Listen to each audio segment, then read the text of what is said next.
First of all thanks to the media persons कि वो हमारी एक कॉल पे यहाँ पे आए। आज हमने जो एक प्रेस कॉन्फ्रेंस रखी थी, वो प्रेस कॉन्फ्रेंस इस कंटेक्स्ट में रखी थी कि जो मैटर्स पुलिस एट्रॉसिटीज़ को लेकर हमारे सामने आए after the incident of Jagvinder Singh, उसको हम एक प्रेस कॉन्फ्रेंस के रूप में मीडिया के सामने लाएं, लोगों के सामने लाएं, लोगों को अवेयर करें।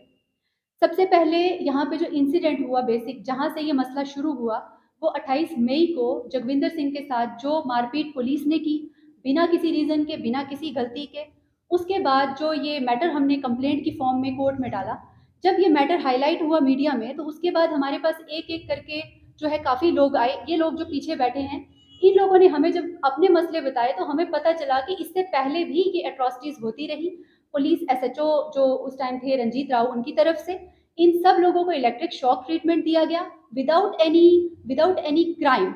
और उसमें जो है मैं सबसे पहले बताऊंगी कि यहाँ पे इंद्रपाल सिंह बैठे हैं। इनके साथ मार्च के महीने में एसएचओ साहब ने एक एप्लीकेशन जो ये लेकर गए थे एफआईआर लगाने के लिए, उस पर इनको ही लॉकअप में डाल दिया 3 घंटे के लिए। और उसके बाद इनको इलेक्ट्रिक शॉक ट्रीटमेंट दिया गया। उसके बाद इन्होंने एडीजी साहब को लिखा, डीजी साहब को लिखा, ह्यूमन राइट्स कमीशन में भी एक लेटर अगेंस्ट जो पुलिस अट्रॉसिटीज़ है वो डाला गया, लेकिन अभी तक इनको कोई इंसाफ नहीं मिला। हम लोग एडवोकेट्स हैं, हम इस प्रोफेशन की कदर करते हैं, और हमें नहीं पता था कि इतनी ज़्यादा हद तक जो पुलिस एट्रॉसिटीज़ पुंछ में हो रही है, बिकॉज हमारे सामने ऐसा कोई मैटर आज तक आया ही नहीं, और ना ही इससे पहले किसी पुलिस ऑफिसर ने ऐसा कुछ किया। सेकंड जो केस हमारे सामने आया, वो संजीत कुमार यहाँ पीछे बैठे हैं, ये संजीत कुमार जी, इनकी जो भाभी है, इन्होंने एक एप्लीकेशन थाने में दी जिस पर इनके घर से 3 लोगों को उठाया गया, इनके मदर, इनके फादर और इनको खुद को, जिस पर इनको जो है पहले मार पिटाई की गई, पट्टे से मार पिटाई की गई। फिर इनको जो टीजर गन होती है उससे 50 से 55 टाइम जो है इलेक्ट्रिक शॉक दिए गए, जिससे इनकी बाजू जो है काम करना बंद हो गई है, because he is a labourer. ये 300 रुपये दिहाड़ी पे काम करते हैं एक वेल्डिंग की शॉप पे। इन्होंने ये बताया हमें कि मेरी मदर को वहाँ पे जो है हार्ट अटैक भी आ गया। जब उन्होंने इस तरह का ट्रीटमेंट मेरे साथ होते हुए देखा थाने में, तो उनको हार्ट अटैक भी आया, और मैंने रिक्वेस्ट की एसएचओ साहब को कि इनको हॉस्पिटलाइज किया जाए, लेकिन उनको हॉस्पिटलाइज नहीं किया गया। इनके फादर जो हैं अभी भी उस ट्रॉमा से गुजर रहे हैं, और 15 जो है बेड रिडन हैं। तो ये सेकंड केस हमारे सामने आया, जिसकी कंप्लेंट हम जो है सारे मिलकर तैयार करके फाइल करेंगे। तीसरा केस जो ये है अब्दुल रशीद जी का, ये सामने बैठे हैं। He is suffering from mental disability due to the police atrocities done to him. इसमें एक एप्लीकेशन इनकी बहू ने लगाई, इनका बेटा सऊदी अरब में है, उसकी वाइफ ने एक एप्लीकेशन इनकी अगेंस्ट लगाई। इनकी पूरी फैमिली को टॉर्चर किया गया। जो इनकी वाइफ यहाँ बैठी हैं, इनको इलेक्ट्रिक शॉक्स 5 बार दिए गए। तो इन्होंने जब रिक्वेस्ट की एसएचओ को कि मुझे ऐसे ट्रीटमेंट मत करें, तो उसके बाद इनके हस्बैंड को 1.5 घंटे तक जो है टॉर्चर किया गया बिना किसी रीज़न के। 13 मई को ही एक ज़बरदस्ती कॉम्प्रोमाइज़ करवा के 2.5 लाख रुपए जो है इनकी बहू को दिलवाए गए। उसके बाद जो है ये हॉस्पिटलाइज हुए उस टॉर्चर की वजह से, इलेक्ट्रिक शॉक ट्रीटमेंट की वजह से, और आज जो है इनकी एक डिसेबिलिटी इनको हो गई है कि इनको नज़र आना बंद हो गया है। और दूसरा ये जो है देख नहीं पा रहे, और दूसरा इनको जब भी ये कहीं काम करने बैठते हैं तो इनको एक चक्कर सा जो है आता है। ये इन्होंने हमें प्रॉब्लम बताई। अब ये 3 लोग जो हैं, इसके अलावा भी बहुत से लोग हैं जो हमारे पास अभी तक पहुंचे नहीं है, बट हमारे पास कंप्लेंट्स जो हैं पहुंच रही हैं कि फला आदमी के साथ भी ऐसा ट्रीटमेंट किया गया। और इसमें हम किसी डिपार्टमेंट, पर्टिकुलर डिपार्टमेंट के अगेंस्ट यहाँ प्रेस कॉन्फ्रेंस नहीं कर रहे हैं, ना ही हमारी कोई ज़ाती लड़ाई है पुलिस डिपार्टमेंट के अगेंस्ट। हम एडवोकेट्स हैं, हमें ये काला कोट जो है इसीलिए पहनाया गया है कि अगर किसी की ज़ुबान नहीं है, कोई बोल नहीं सकता, कोई अपना कॉज एक्सप्लेन नहीं कर सकता कहीं कोर्ट में, तो वो हमें अपना वकील चुनता है कि आप मेरे बिहाफ पे जाकर मेरा कॉज एक्सप्लेन करें। मैं नहीं बोल सकता, मैं गरीब हूँ, मैं मजलूम हूँ, तो आप जाकर कोर्ट में मेरा कॉज एक्सप्लेन करके मुझे इंसाफ दिलाएं। तो ये लोग जो हैं हमारे पास आए हैं, और उस इंसिडेंट की वजह से आए हैं जो जगविंदर के साथ हुआ। हम यहाँ पर जो भी वकील बैठे हैं, हम एक अनाउंसमेंट करना चाहते हैं कि आज के बाद किसी भी गरीब के साथ अगर उसको लगता है कि कोई नाइंसाफ़ी हुई है किसी भी डिपार्टमेंट की तरफ से, तो वो बिना किसी तकलीफ के, बिना किसी ऐसी सोच के कि मुझे पैसे देने पड़ेंगे वकील को या मेरा केस कौन एक्सप्लेन करेगा, वो बिना ऐसी चीज़ सोचे हमारे पास आए। हम बगैर फ़ी के उसका केस कंटेस्ट करेंगे और उसको इंसाफ दिलाने की कोशिश करेंगे। दूसरा, हमारी कोई लड़ाई किसी डिपार्टमेंट के साथ नहीं है। We are not against police department. इससे पहले जितने भी पुलिस ऑफिसर्स आए उन्होंने ईमानदारी से काम किया। हर एक क्राइम को जो है कर्ब किया, नहीं कर रहे हैं। हम ये चाहते हैं कि ऐसी एट्रॉसिटीज़ जो ह्यूमन राइट्स वायलेशन की तरफ लेकर जाएं, ऐसी एट्रॉसिटीज़ कभी भी यहाँ पे पुंछ में ना हो। और ये लड़ाई जो है राइट वर्सेस रॉन्ग की है, ना कि किसी डिपार्टमेंट वर्सेस एडवोकेट। और एसएचओ साहब जो हैं उसमें अपीयर नहीं हुए हैं इन पर्सन।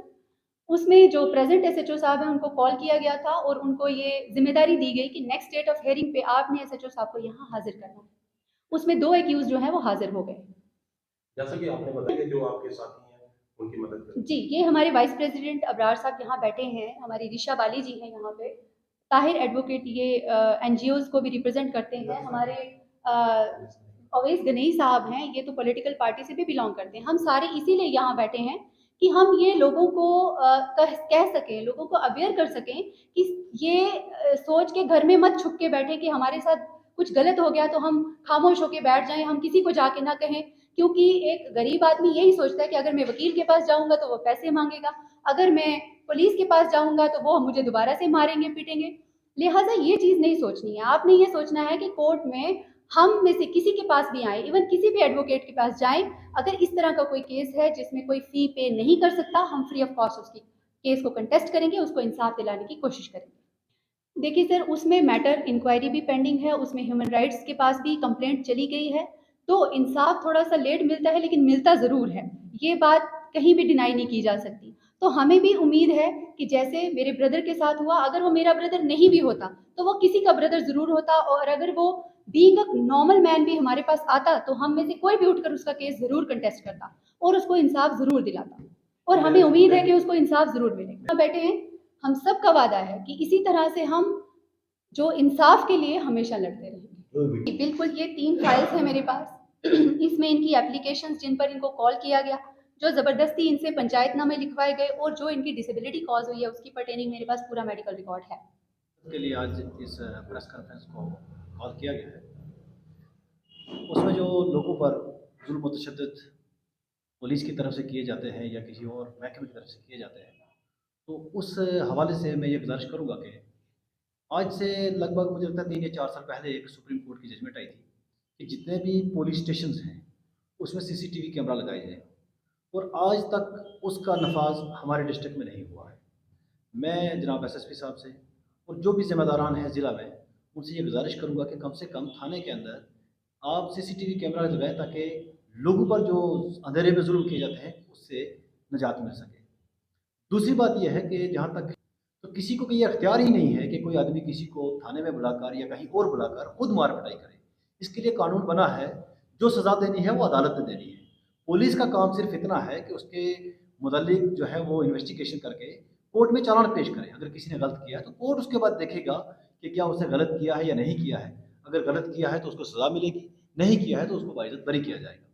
लेकिन ये जो मैं पिछले कुछ दिनों से देख रहा हूँ, अभी जो मेरी हमारे इस कलीग धीरज कौर जी ने मुफस्सल तरीके से बताया है कि लोगों पर इस तरह के जुल्म, और हमने ये खुद भी देखा है, ऐसी बात नहीं है।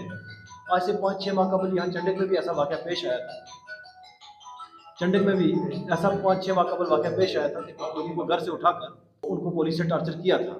तो हमारा किसी एक फ़र्द के खिलाफ ये आवाज़ नहीं है, हमारा हर पूरे डिपार्टमेंट जहाँ तक कोई किसी के साथ जुल्म होगा तो हम उसके साथ खड़े हैं। तो 2 चीज़ों पर मैं गुज़ारिश करूँगा, एक तो सीसीटीवी कैमरे जो हैं ये थानों में लगाए जाएँ। दूसरा, ये जितने भी इलेक्ट्रिक शॉक मशीन्स हैं, इनको वहाँ से हटाई जाए। एसएसपी साहब से मेरी गुज़ारिश होगी, इसको रखें आप, कहीं मॉब में ज़रूरत पड़ती है वहाँ ले जाएँ आप। लेकिन थाने में आपने रखा हुआ है, वहाँ पर ये लोगों के साथ जुल्म हो रहा है, तो इस चीज़ को रोका जाए।